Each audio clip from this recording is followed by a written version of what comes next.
বিসমিল্লাহির রহমানির রহিম। দর্শক, রাজশাহী দুর্গাপুর ঘোড়া দেওয়া মেলা।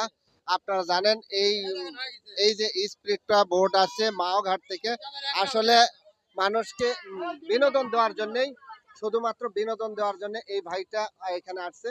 আসলে দেশের, আমি একটু কথা বললাম যে তার একটা ব্যবসা খুব ক্ষতি হয়েছে, মানে সেরকম ব্যবসা হচ্ছে না, এরকম তার মনের আবেগ প্রকাশ করেছে।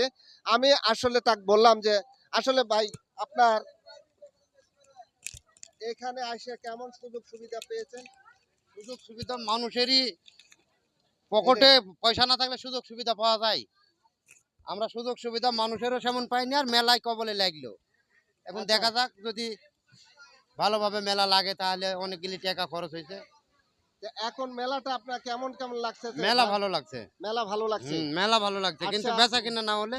বেচা কিনা হুম। মানে সরকারের মানে আসলে এটা নির্ধারিত সরকার হলে মোটামুটি হ্যাঁ, আরেকটু হ্যাঁ, আশ্বাস, হ্যাঁ, হ্যাঁ, আরেকটু হ্যাঁ, জমজমাট পাইতেন। হ্যাঁ, হ্যাঁ, হ্যাঁ। তা বহুত মানুষ নাই দেশে। এমনটা বুঝতে পারলেন দর্শক, আসলে এই মেলাটা মানে আসলে সরকার, নির্ধারিত সরকার থাকলে একটা পরিচালনা করার মতন এই মেলাটা জমজমাট হয়েছে। দেখতে পাচ্ছেন স্টার্ট দেবে এই মুহূর্তে, এটা দেখতে পাচ্ছেন।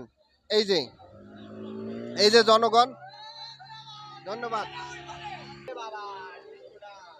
দেখতে পাচ্ছেন কিভাবে আসলে স্পিরিট ব্যাটটা মানে ব্যাকিং এবং চেক আপ দিয়ে নিয়ে আসতেছে ঘাটের, সেটি দেখতে পারলেন দর্শক। দেখতে পাচ্ছেন এই যে, দেখতে পারলেন এই স্পিরিট বোটটা আসলে কিভাবে ঘাটে ভিড়ালো।